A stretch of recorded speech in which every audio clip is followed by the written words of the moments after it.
So Roger, everybody wants to know more about the Queen, and talking about us. What we can, say something is about her relationship with her dogs. Did you meet her? Do you know anything about how she used to treat dogs and how was her relationship with them?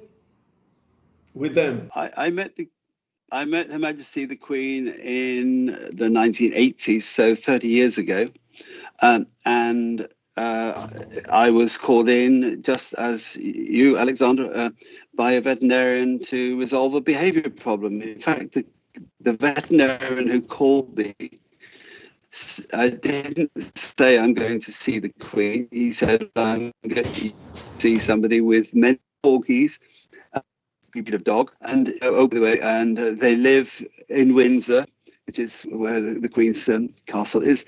And so I immediately knew, of course, it was the Queen. And I didn't expect to see her personally, but she was there to greet me.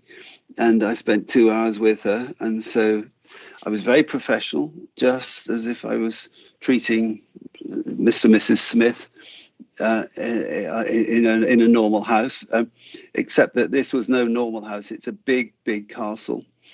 And she had 9 corgis and 2 cross with a dachshund, so we call them doggies.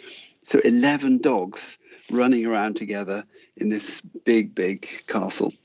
And the trouble was that they were fighting one another occasionally. So in pack conflict, which would involve as many as 5 or 6 dogs in a fight. The trouble with corgis is they don't have a convenient tail to grab hold of. So to separate them from fights, members of the family, the royal family, and staff had all been bitten. So it's a big, big and actually seriously dangerous problem that existed. And of course, you who know about dogs will immediately say, why so many? This is unusual, and it's not very sensible to have 11 dogs together. And that was the first comment that I made to her. And of course, to which she said, hey, my husband, Philip, the Duke of Edinburgh, has said exactly the same thing. So why am I paying you to tell me what I already know, that I've got too many dogs? And we joked. But seriously, I then had to find a solution to this complex social hierarchy issue. Okay, and tell me, were you able to help her? And also, I would like to know if you saw her like hands-on with the dogs, or she had so many employees. I was wondering if she had some what kind of relationship, like she hold them, maybe did she take some of them to bed, or you don't think so, or anything like that? The Queen did not take me to her bedroom, so I do not know what their sleeping arrangements were. And often when we do our work, you will know, we go to people's homes and we do find out which side of the bed our client sleeps. Husband in a different bedroom, for instance, the dog on the best position by the pillow. But no, I did not get personal with the Queen of England. But what the Queen was very hands-on. These were her dogs, and she had to delegate. She had staff, she had family to look after them, because she was constantly traveling. I mean, this woman for 70 years worked really hard, and she was, 7 days a week, constant pressure, being charming, being friendly, traveling around the world, a tougher life than you or I could imagine. But her dogs were her relaxation. They were her therapy. They were her love. And yeah, she cared for them individually. I asked her to let me watch them being fed, thinking that would be a surefire place where they would fight. And an assistant came in from the kitchens with a big, big silver tray with 10 bowls of food. the dogs were commanded by her to form a circle, which they did, and to sit and to stay and to wait, and place the bowl in front of each one of her 10 dogs. And on command, they came forward and ate their food. So a much better control than I could achieve as a dog trainer. So she was very skillful at managing her dogs. And for her, none of the fights occurred significantly when she was when she was the boss. Fights only occurred when she was out of the house and someone else in the family or in her large staff was looking after the dogs. So she took the dogs for walks. She managed them. She determined who had which diet when they went to the veterinarian. She even picked up the poops on walks. I personally witnessed her pick up a dog poo shit, depending on your choice of vocabulary. So a good example to all the world of dog owners, you guys pick up your dog shit, because if the Queen of England does it, you can do it. I've one other story I want to tell you. Yes. The royal family have several palaces. They have a Buckingham Palace in the centre of London, and Windsor, which is about 30 kilometres outside to the west of London. And there's a highway between the two. And the Queen would much rather be at Windsor in the country than in the Buckingham Palace in the city centre. So she would drive her dogs in a beat-up old General Motors car herself down this highway, which, don't get me wrong, the highways are bigger and faster than in most of Brazil.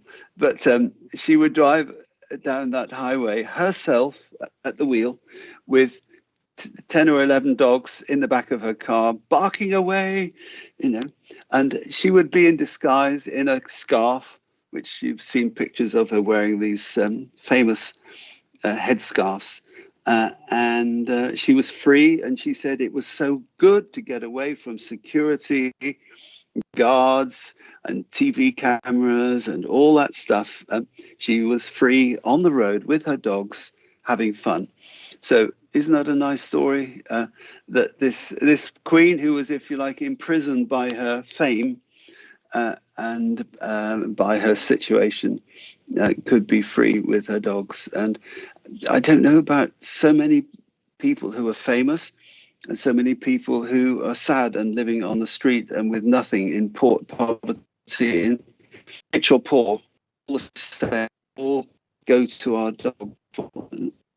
So, the homeless person and the Queen of England, they all have the same psychologist, interpersonal needs, psychological needs. Wow, that's so great, Roger. No, I loved it. And you're not home right now, are you? No, I'm in a hotel by this coast, 150 kilometers from my home in Surrey. I tell you, the last week has been a lot of stress. I've been speaking to media, TV, radio, print, in Germany, Australia, Canada, many people in the US. But you're the first person from Brazil. So hello, Brazil, my favorite country. But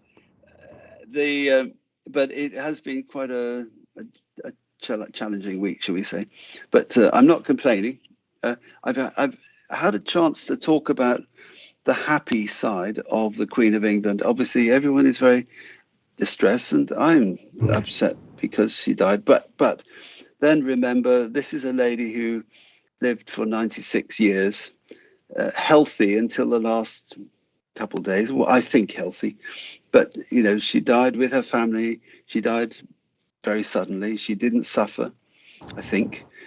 She didn't end up in a hospital or a sanatorium, and she died with her dogs around her, because she had 3, possibly 4 dogs with her, 2 Corgis. And Corgis were the breed that she loved more than anything.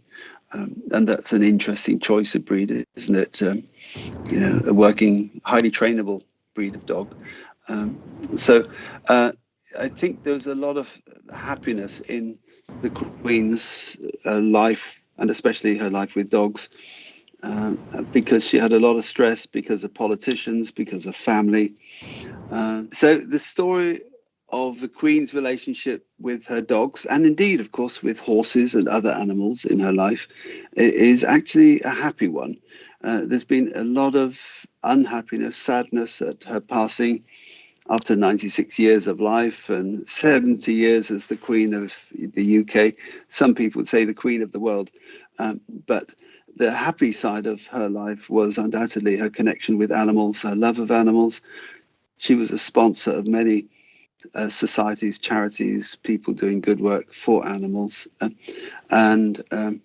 So all the darkness and gloom, at least in the UK, and the people who loved the Queen, is lightened by me talking about her happy times with dogs, the dogs that she took pride in. She had too many dogs at one stage, which is why I went to see her.